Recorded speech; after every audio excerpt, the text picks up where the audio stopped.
In West Virginia, sports aren't just a game. They are a ritual passed down through every hollow and hilltop. We celebrate the legends who define our state. This is Game On.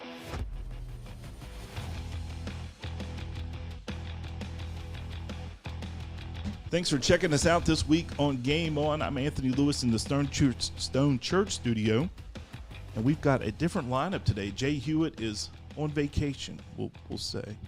Jim Workman from Wally's and Wimpy's, and of course, Autumn Martin. And our very special guest, Miss Allie Brown, is here in the studio with us. And later in the show, we're going to deep dive into her wrestling career at St. Albans High School, but we're going to keep her around for some general sports conversation. And we appreciate you checking us out this week. So first and foremost, Jim, Autumn, and Allie, we'll go around the horn here. How was your sports weekend? What did you get into? So I watched a little bit of the draft here and there. And the one thing that I'm excited about is I am a Browns fan, and we got Casey Concepcion. I'm a little outnumbered today because I'm a Steeler fan, but please continue. I like the Steelers too, and people are going to judge me, but there literally is a picture of me in a terrible towel as an infant because my dad was a Steelers fan, but I'm a Browns fan as an adult. But I'm very excited about Casey Concepcion. He is solid. That's probably my favorite guy that we drafted, honestly. So, yeah, that's what You just watched the draft this weekend? Usually you're out and about at a game somewhere. Yeah, I was not this weekend. I had a lot going on. You went to the influencer. You won an award this weekend. I did. Don't leave that out. Yeah. Come on now. That's what I was doing, though. I was busy with that. I did win an award for. What'd you win? I won the Breakout Creator of the Year award. The Creators Awards. Yes. That's what it was. Yes, for West Virginia. So that was pretty exciting. It was at the Mardi Gras Casino, and it was a lot of fun. Did you win any money? No. We were supposed to, but we didn't. And yeah, I was that's not what I always say when I got there too. Yeah, I won money. I actually won money on the slots, but the thing said the winners were going to win money. But we didn't. But that's okay. Not a big deal. Maybe we're supposed to give it to you in yeah, maybe I'll get something in the mail. I don't know. Credits or something. Yeah, I don't know. But it was fun. Regardless, they put on a good event. So good stuff. Jim, how was your sports weekend? Well, I spent a lot of time preparing for the Victory Awards. As usual, it comes up this Sunday, so there was a lot of stuff that needed to be done. But I had the NFL draft on all 3 days, and it was pretty fun. Of course, I followed the Browns since I was very young, so always watched that. And, if you looked at the mock drafts, I mean, these were guys that everybody was being mocked to the Browns. They were getting picked. Mm-hmm. That rarely happens, but they got their offensive tackle. They got a couple of wide receivers early on, including Concepcion. They also got Boston, the kid from where is he from? Washington, Denzel Washington, or Denzel Washington, Boston. So and they really had a good draft. I think a lot of those guys were mocked to them, and Andrew Berry, the GM, was getting a lot of praise this weekend. Many of the draft grades that I saw had the Browns getting an A or a B plus. So of course that's all speculation until they get it out on the field. But looks like they plugged a lot of holes. Miss Allie, welcome to the show. We've been chasing you around for 2 weeks. Yes, sir. Thanks for joining us. So how was your sports weekend? What did you get into this weekend? Well, I ended up competing at the Tournament of Champions in Wheeling. And I didn't watch anything football because I know the draft was going on. But I ended up competing Saturday in the individual and Sunday in duels with the team, the Lunatics. So you spent your weekend competing, and we spent the weekend watching. Yes, sir. So that's how that works out. There's just a little age gap. That might be why. Probably every bit of it, about 30 plus years probably. Well, that's, so Wheeling is obviously a known sports town. Did you guys compete? What's the facility up there called now? West Banco Arena. West Banco Arena. Is that where you guys were? I have no clue. She's like, I just went. Yeah, I wrestled and competed. Since I've been here, I've been in Wheeling for a Doug Huff tribute. Yeah, you were telling us about that the last time. Yeah. Oh, okay. I thought maybe it was since then, but yeah. Just down the street from West Banco Arena, where the Wheeling Nailers are, and there's also an OVAC Hall of Fame in that building. So, well, how did you do up there this weekend? How were I things? finished out in the individuals, getting fourth. I'm not quite happy with my performance, but I had some issues with just I'm having some back pain issues and stuff. Mm-hmm. So I didn't perform as well Saturday, but Saturday I ended 2-3, and then I came back Sunday and went 5-1. So I'm very proud of my bounce performance the next day. That's yes. where it's at. My first day was just a little rough. That's all right. It happens. We tried to get you on last week, and I'm glad we didn't have her on because we had Adam Harris on there talking about WrestleMania, which would have been a little insulting to you considering. It would have been a very different scenario. Yes, sir. Considering the type of wrestling we were talking about. But we're glad to have you here this week. And, of course, later in the show, we're going to deep dive into your All-American status as well. My sports weekend consisted of a quick turnaround trip to Knoxville, Tennessee. I went down to watch Alabama and Tennessee play. They were supposed to play Thursday, Friday, Saturday. Rain was moving in on Saturday, so they called us. We got the note late Thursday night doubleheader. So my sister and I took off and went and watched Alabama, Tennessee. Tennessee beat Alabama 2-1 in the series. My nephew pitched game 3. And let me tell you, I had a great time in their stadium. I've been traveling and I've been in the sports world for 26 years. I've been to a lot of great stadiums and arenas. The baseball facility at Tennessee is probably one of the top facilities I've ever been to. Not only with just the facility itself, but the fan base, super welcoming. Ran into these dudes out there out at the beer garden, and they kind of took me under their wing, and it was funny. They were trying to convince me to talk to my nephew to transfer to Tennessee. You know how that gets after a few beers, but yeah, we had a great trip. He pitched well. I think he threw 5 innings, gave up 4 hits, 3 runs, which for a team that was Tennessee's on the upswing right now. But he pitched well. You know, we were really happy with it. His agent was there, and so we had a good weekend. Quick turnaround though. That's a long ride back. You know, because we drove down, went to the game, doubleheader, ate dinner, slept, turned around, got turned around backwards, came up 81, ended up coming through Wise, Virginia, and then up 119. I didn't even realize I was going the wrong direction. I thought I was heading back towards 64. But anyway. He's a freshman in the rotation. That's very good. Yeah, he's a freshman. He's their Sunday starter. My hot take about college baseball, especially when it comes to pitching, is the opponents are using aluminum bats at Division I, Southeastern Conference. Yeah. I think, if he gives up 3 runs, I mean, it probably could have been 3 hits because. Yep. Well, he did give up a home run. Yeah. But they got a short porch out over there. Yeah. It's 390 to dead center with a short wall. So, I don't know. We got about a minute left. Back to the NFL draft. You started down this road, Jim. The winners, the national talking heads say the winners this week in the draft were the Panthers, the Giants, the Jets, and the Browns. The losers, supposedly, are the Steelers, the Vikings, and the Cardinals. All those winners needed help.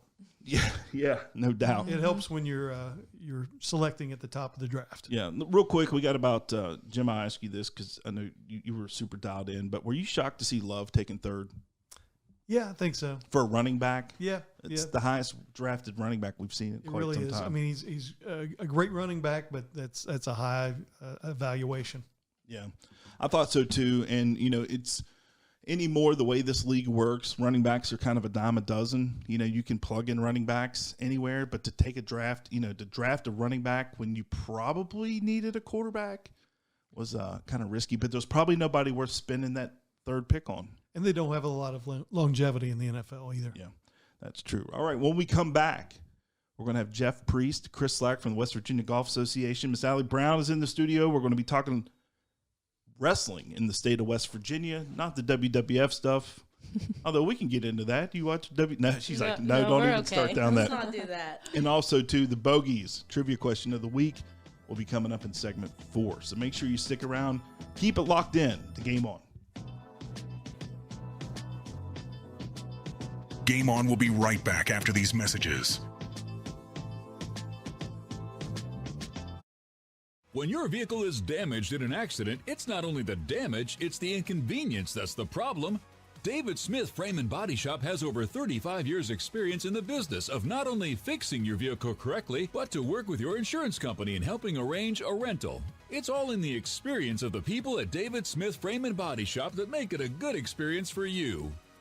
I hope you don't need us, but if you do. Like Papa says, isn't it nice to know David Smith Frame and Body Shop is there for you? As the game gets faster, stronger, more dynamic, your equipment has to keep up. Introducing the Riddell Axiom, the next evolution in football protection, designed to match the speed and strength of today's athlete. Contact West Virginia Riddell representative Casey Turley at 304-552-5960. 304-552-5960. Gear up, play smart, stay protected. Tony the Tailor is well known for having the best quality suits and jackets available anywhere.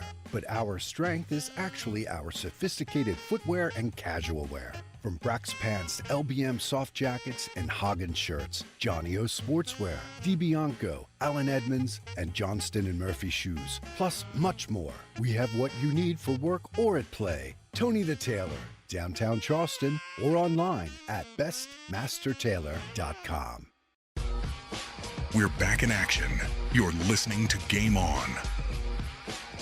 Thanks for keeping it locked in on Game On. We appreciate you tuning in on this beautiful evening.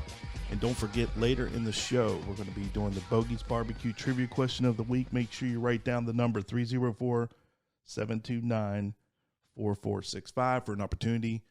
We'd like to buy you lunch from Bogey's. You'll win a $15 gift card if you can answer the trivia question. So we'll get into that later on the show. But as always, we like to talk a little bit of golf here on Game On, and we are checking in with our friends from the West Virginia Golf Association, Chris and Jeff. Gentlemen, it's a beautiful, beautiful day in the Mountain State. What's going on the golf courses in West Virginia? Yeah, Anthony, I'll start us off. But this week, we had our U.S. Open, our local U.S. Open qualifier, Parkersburg Country Club, full field of 78 golfers from kind of really all over the country. Came to earn 4 people advanced, which will be at the final stage on June 1st or June 8th, and Parkersburg Country Club's great. Speaking of Parkersburg Country Club, our first qualifier for the junior match play, which will take place at Parkersburg May 9th and 10th. Mm-hmm. So next weekend, took place over the weekend in Edgewood. So it was the smaller one of the two, but we had 7 boys advance and 2 girls to next weekend, and then we'll have our second junior match play qualifier this coming weekend up at Green Hills in Fairmont. Yeah, I've gotten a few of the names here in the scores that they shot. McCarthy Hinkle from Princeton was 600. He shot a 65, and the other top scorer was Justice Mann from Chapmanville. Shooting both, he shot Hinkle shot a 65 and Mann shot a 69, and the other guys looked like they were tied, but looked like they were playing some good golf on the boys' side. Jaden Snodgrass, and I don't have the other name for the young lady that also qualified for the May 9th, May 10th championship round. Do you have that on hand by any chance? Yeah, Lexi Green from Capital. Yes. Well, from Charles goes to Capital, so here in Charleston somewhere. So when I was kind of going through the scores, this is something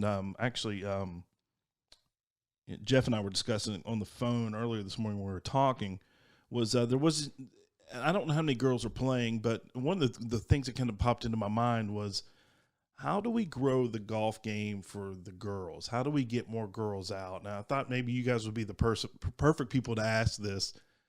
Getting the women, getting clubs in the ladies' hands. How do we get more golf clubs in young girls' hands at this point? Yeah, I mean, that's been a mission of ours for a very long time. Up until 7-8 years ago, we did not have a girls junior match play. It didn't exist. So about the same time, we'll go back 10 or 12 years, girls divisions on our regular junior tour did not exist. If you were a female golfer, you were just competing against the boys from a shorter tee. Up until 6 years ago, there was no girls high school individual championship.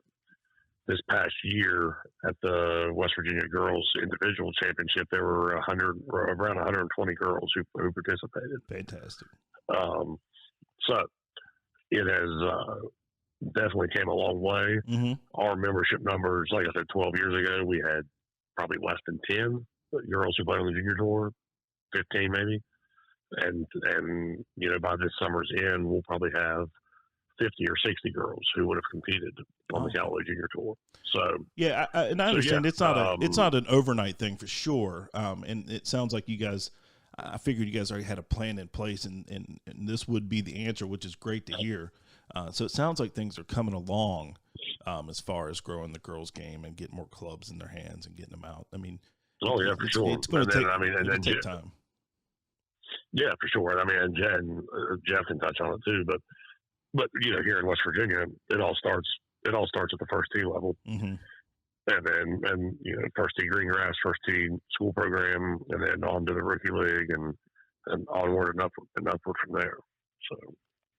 So yeah, I would agree there too. I mean, starting with first tee, we're about 30% of our participants are female when we're continuing to try to grow that. But all the things that also Sarah and Alyssa are doing with the ladies golf clinics and all the ladies things that we're promoting, it's doing well, and we'll continue to, like Chris said, to try to grow that number. But it's awesome to see all of our girls out competing.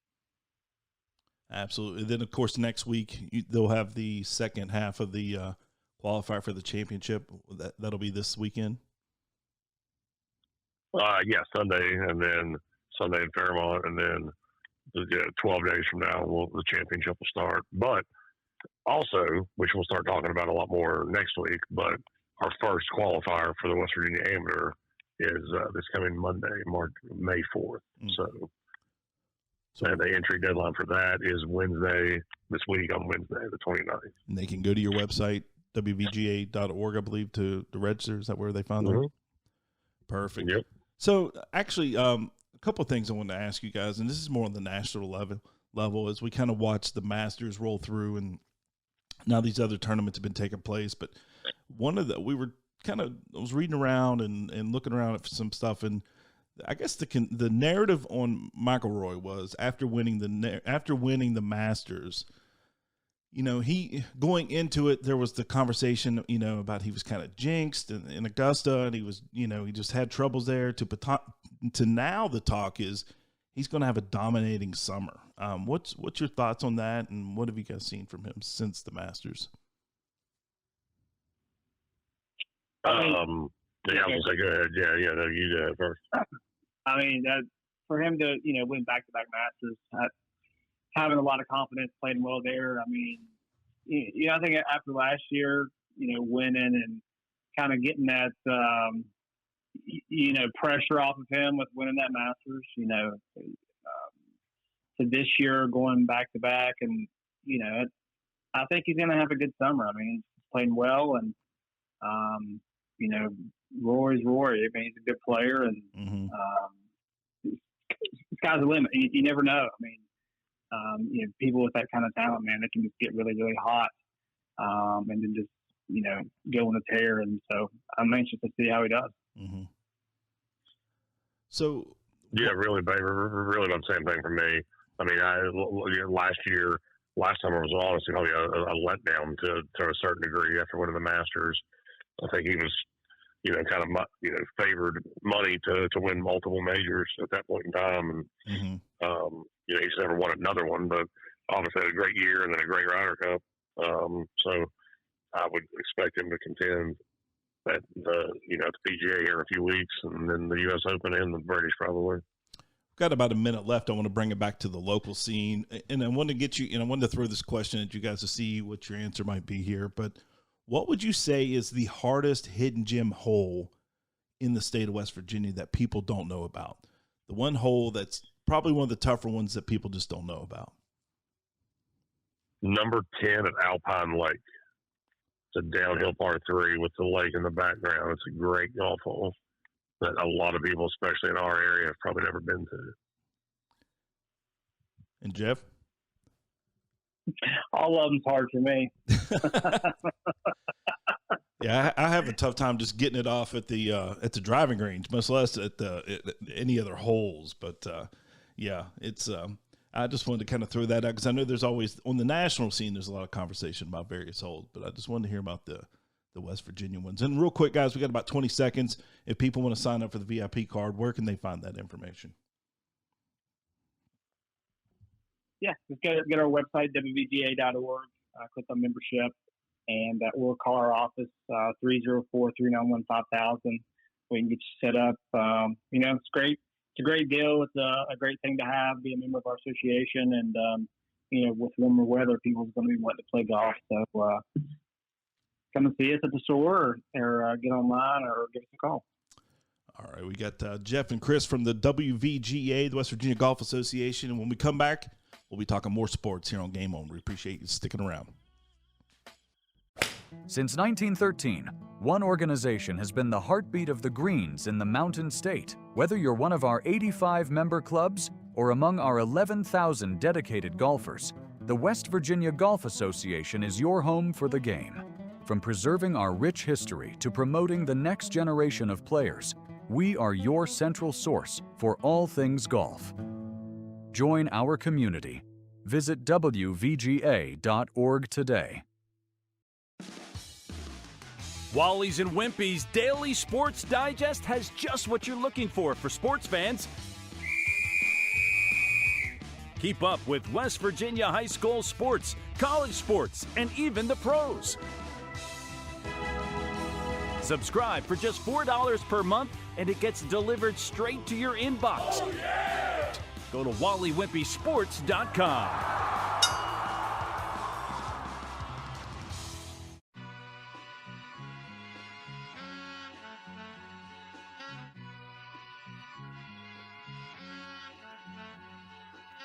What the hell league you been playing in? California Penal.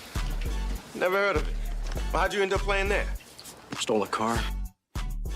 Thanks to Jeff and Chris from the West Virginia Golf Association for joining us and telling us a little bit about the upcoming tournaments, the championship round of the WVGA qualifier. West Virginia Juniors is coming up on May the 10th. Do not forget. And also, too, don't forget to go to WVGA.org to check out information about their VIP card. Also, coming up soon, the Bogies Trivia Question of the Week. We have a $15 gift card to give away, so make sure you keep it tuned in for that. But first, before we get into all the food and all the trivia and all the fun stuff, Miss Allie Brown is here. Allie, we appreciate you coming in. It took us a while to get you in here. I'll just be honest with you. I saw some information come up. I think maybe the St. Albans football team shared something, or the St. Albans High School. I'm a class of 94 grad, so I follow that stuff. But it came through, and I saw your accomplishments, and I instantly texted my group and said, we got to get her. Get her in here. We got a Red Dragon doing things on the national scene. So thanks for coming in. Absolutely. I appreciate you having me.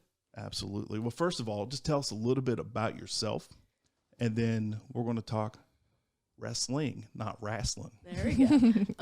I am a St. Albans High School junior. This is my third year as a St. Albans High School wrestler. I'm trying to build a girls program. It's a little difficult around here. There's not very many girls that are interested in wrestling. But I was hoping with my accomplishments, which I'm very grateful that my school actually puts me out there and shows that women's wrestling can be something in West Virginia and especially in St. Albans. I was hoping that my All-American status accomplishments, me winning the first ever regionals in West Virginia this year, I was just I hope stuff like that will bring interest to girls so we can actually build something here in St. Albans, because there's one girl before me for 4 years, and I don't want to be the only girl for 4 years. Mm-hmm. So trying to build something here. Absolutely. So how did you start with wrestling? I'm so curious about this. So I know y'all can't see him, listeners, but my dad's beside me, and I wanted to wrestle my whole life because my little brother did it, and he still wrestles. He's actually the reason I wrestle, but my dad always said no because he knows boys can be mean, and he, like the very, very end of my 8th grade year, he was like, fine, I'll let you do a tournament. If you win, you can continue. I ended up getting the championship at that tournament, and, I mean, the rest is history, to be honest. He ended up, my freshman year, they weren't the happiest with me about my wrestling because I decided to cut some weight so I could be varsity. And it was with a different coach.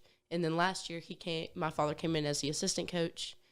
And just kind of from there, it was really just I wanted to do it, and it wasn't really an opportunity for me yet. And also, West Virginia wrestling was not big for girls yet. And seeing it now, it's grown a lot, and it's just really nice to see that, and I hope other people get that opportunity. Awesome. So how, like, do you wrestle the boys when you practice? Yes. Okay. I actually prefer it that way because I do have a few girls that came in a little bit this season, but not very, like, there was one, but she ended up getting injured. But the more I found it that practicing with boys actually helps against girl competition because they're stronger, they're faster, they're more athletic, whether I want to admit it or not. We hate to admit that, but it's true. Yeah, and it's real beneficial, which I hope my team don't listen to this because they'll get a big head. But I find it really beneficial to work with, like, our smaller guys are way faster than me. Our bigger guys are way stronger. So it's kind of nice to find that medium and be able to work with both to really find what I need to work on against girls. Absolutely. How do you think that we can grow the sport? How do we get other girls involved? Honestly, just share it. Show it's not as scary. Because even girls at St. Albans have brought up, they're like, I don't know how you do that. The sport, it's a scary thought for them. And I think it's very important to show, yes, it can be a difficult sport, but that it's not as scary as it seems, and that girls are a lot stronger than we think we are, and that there's a lot more we can do. And just showing, like, the light parts of the sport, I feel it can help benefit growing it. Yeah. And also, you know, people like to win. And, you know, it's a great feeling to win in wrestling. You're just so dominant. It's such a great feeling. And it's you. You are the only one that decides your fate. Yeah, can't blame nobody else. You didn't work hard enough, you can tell. And I love that. I played soccer and basketball, and people would, I'm 6 foot tall, and people would say, why don't you play volleyball? And I would say, because I can't control volleyball. I can't go grab the ball and get what needs to be done.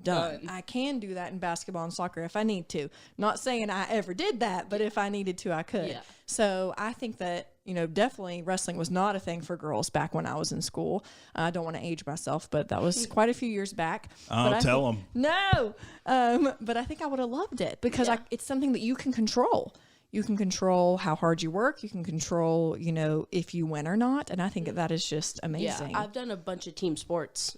Obviously not for very long because I'm a junior, but throughout all years of school, I've done a bunch of different sports. And I've never found something that gives me what wrestling does. Yeah. Because now I'm in the gym all the time. I want to be better. I want to be stronger. I want to be faster. I'm eating healthier.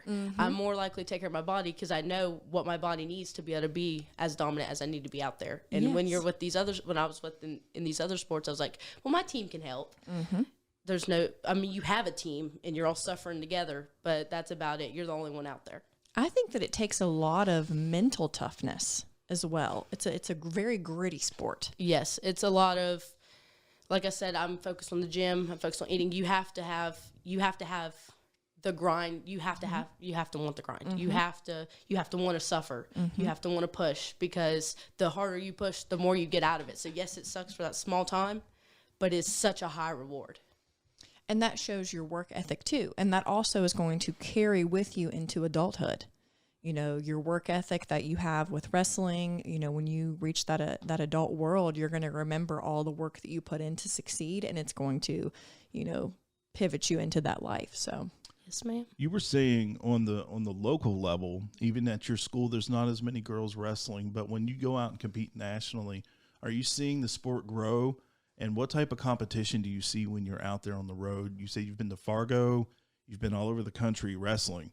When you're out competing against on the national level, what's the competition like for you out there? Well, in West Virginia itself, I see other schools around us getting a lot bigger. Like they're getting full-blown teams, and it's really nice to see. But like you said, on the national level part of this, that you see it everywhere. It's just nice. It's really refreshing for me as a girl that's been pretty much by herself in my school for wrestling, that it's really refreshing to see these big girls teams that just have this big bond. And when you go out there and you go to compete against that team, regardless of if you win or not, at least you know it's growing and it's benefiting everybody. I noticed something. I think when I was maybe doing some research and even had I guess snooped around on your social media a little bit just to kind of see where you'd been. You had even posted and said, I don't get the opportunity a lot to have a little pal around, camaraderie with other female wrestlers. Are you learning and finding friends and more people that you have things in common with across the country? What's that friendship like with you? Yeah, and this is not like I'm all alone kind of statement, but I've always kind of set out from people. I'm not as much of I'm in everybody's bubble. I'm kind of off to the side. And, I'm the only girl for St. Albans. We have one other now, but Nitro has 2. Polka has 1. And there's one other school that has 1. So around us, we have our little bubble. Mm-hmm. But going out to these big tournaments like Buchanan Upshur, I have a group there. Tyler Consolidated, love them. It's just nice to be able to go to these places, and they know that I don't have a girls team. Mm-hmm. So they'll come up and talk to me, and all the coaches are like, hey, Allie, how are you doing? Everybody's talking to me. It's just nice to feel that it's kind of I found my people kind of thing, to where we can have any kind of conversation. We can go out there, take the sport serious, come back and have all kinds of fun, because the sport doesn't always have to be serious. It just, you have to make it serious when it needs to be. Mm-hmm. So you've reached All-American status, and I think before we went on the air, we discussed it briefly, but tell the listeners, how do you accomplish the All-American status? It's not the eye test. You have to go out and win.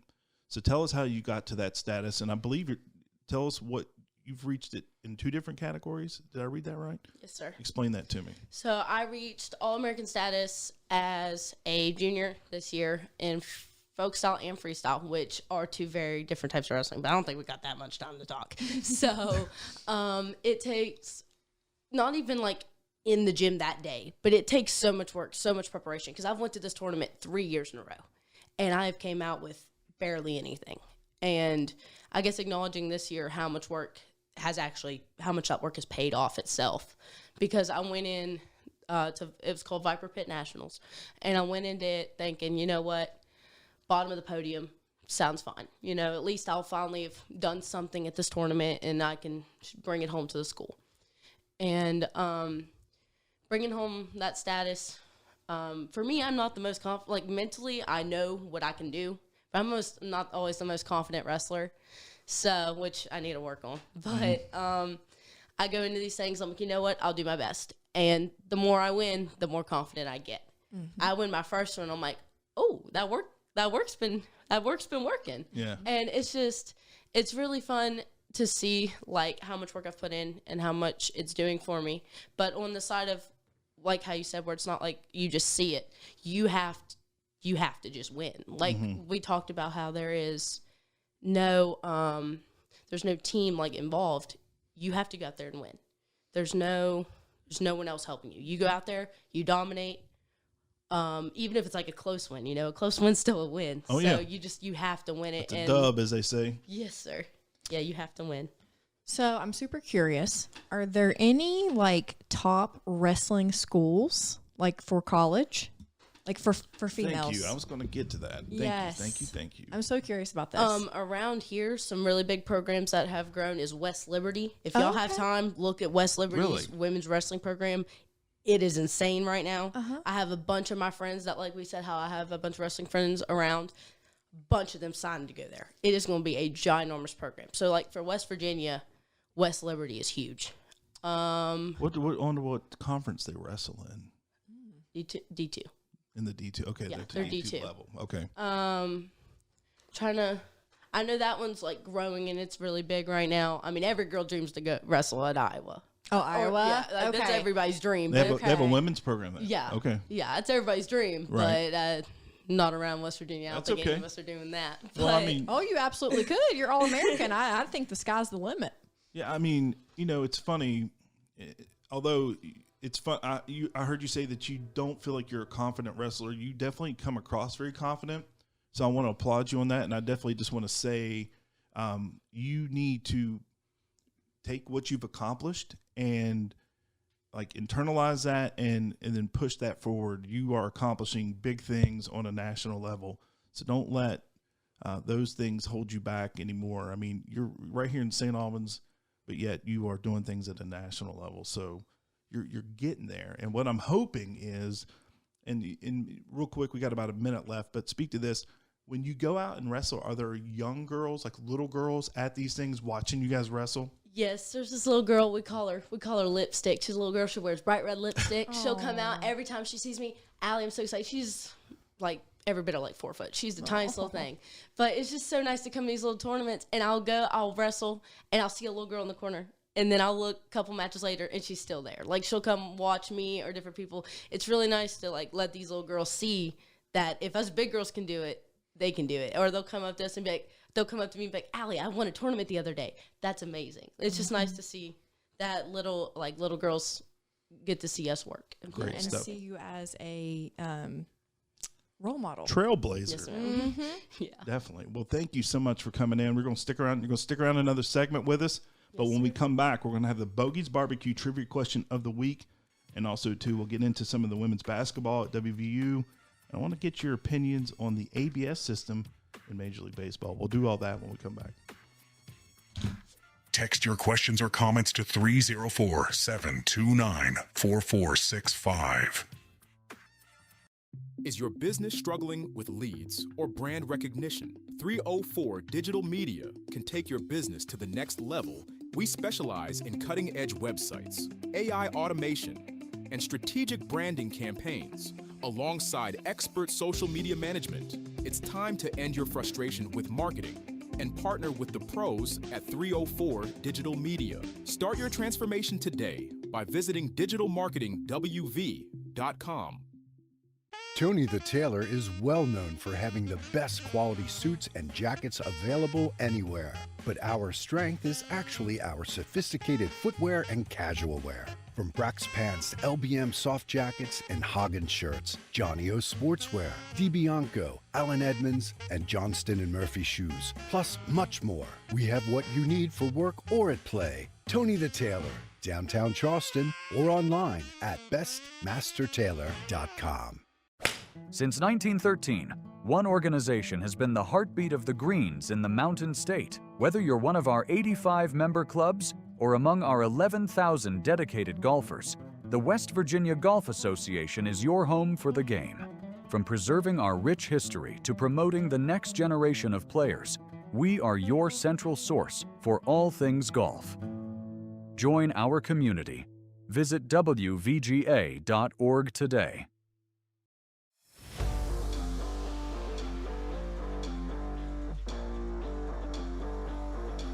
There's no crying! There's no crying in baseball! Thanks for keeping it tuned in to Game On.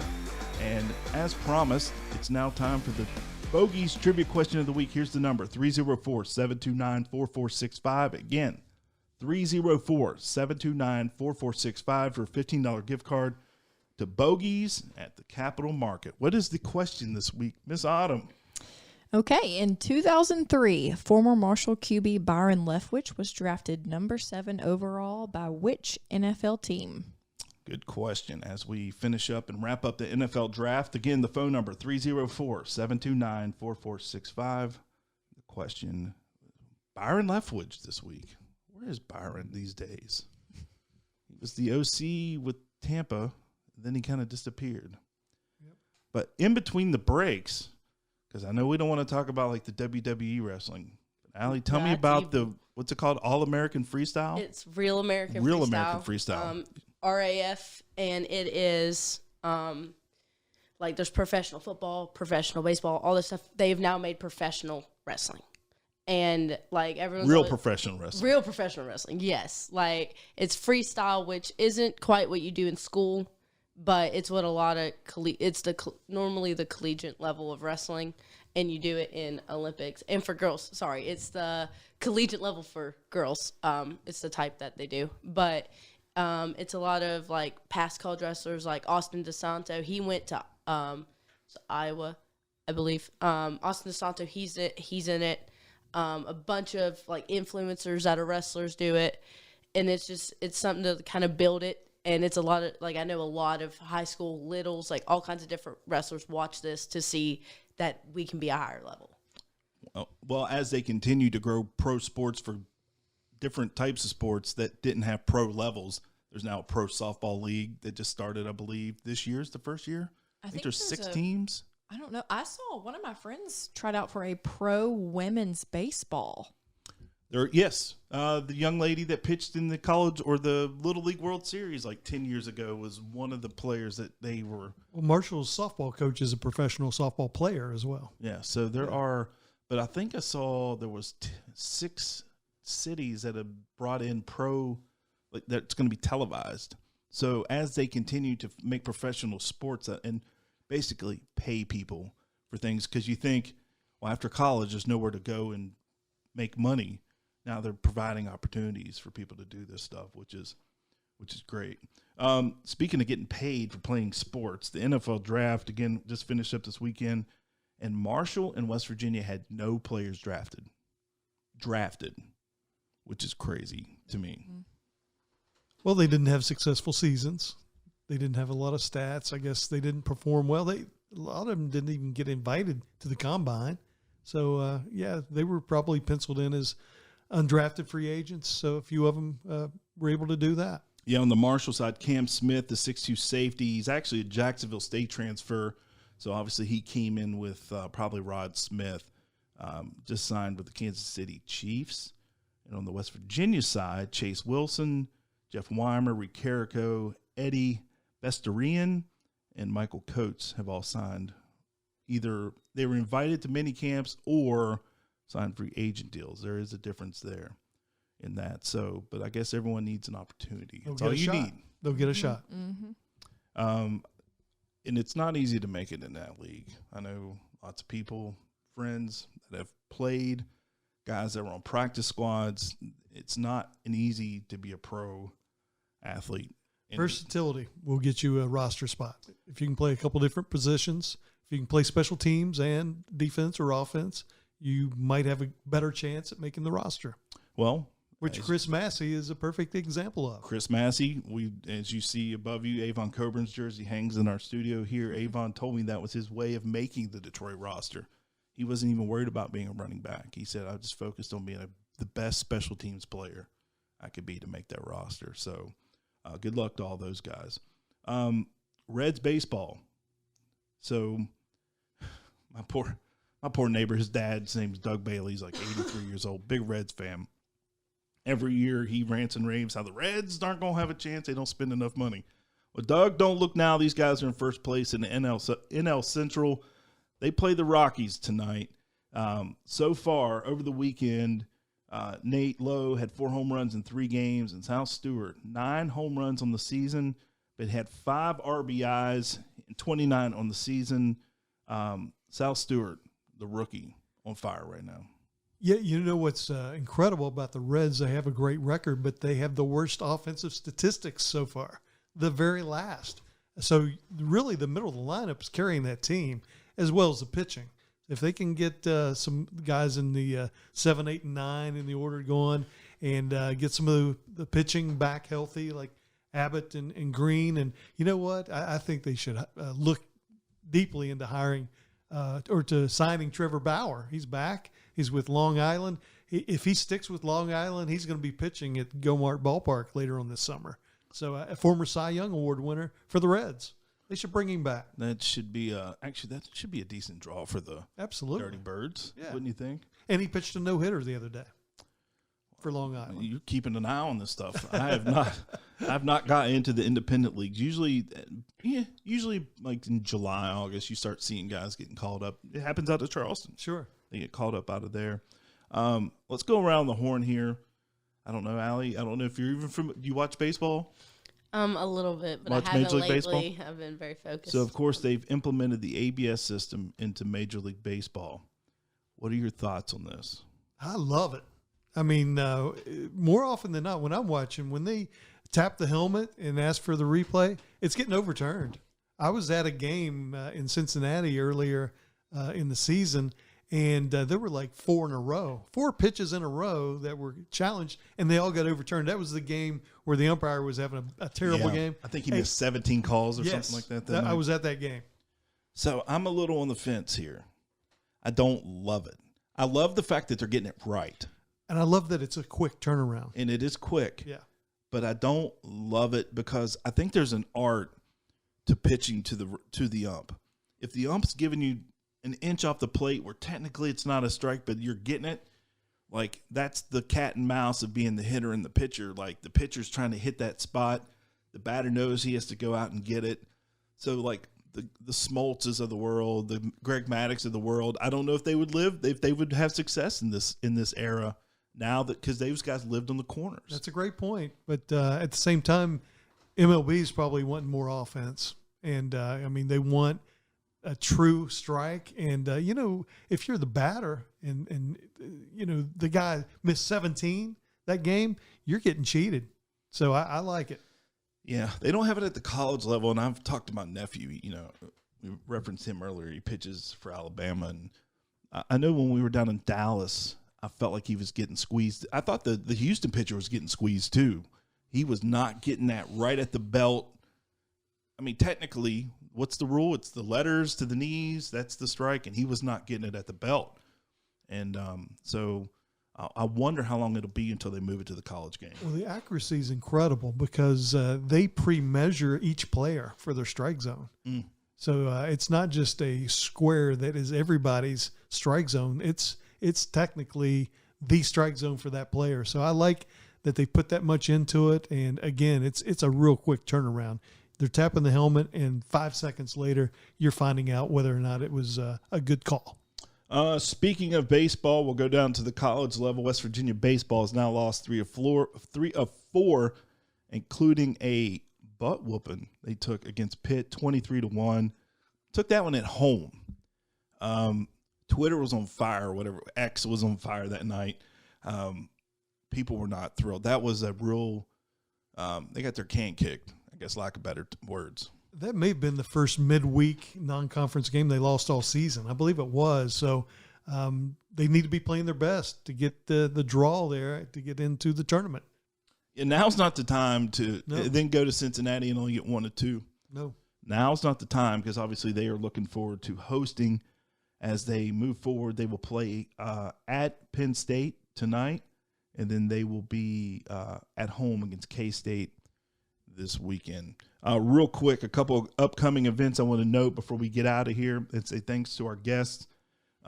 Upcoming May 2nd, our friend Owen Schmidt will be at Gomark Park signing autographs. So put that on the books. And, of course, the Mountain State Collectors Convention.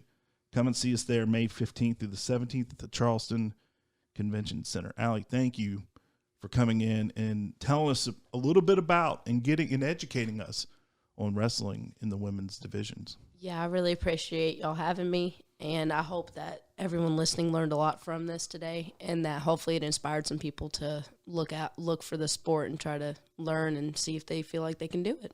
And Jim, real quick, you got about 10 seconds. Victory Awards Sunday, May 3rd, Charleston Town Center. There's going to be tickets available at the door. All right. Well, Autumn, good to see you. Yes. And for the listeners, thanks for checking us out. If you missed any of the show, head back and listen at GameOnWV.com.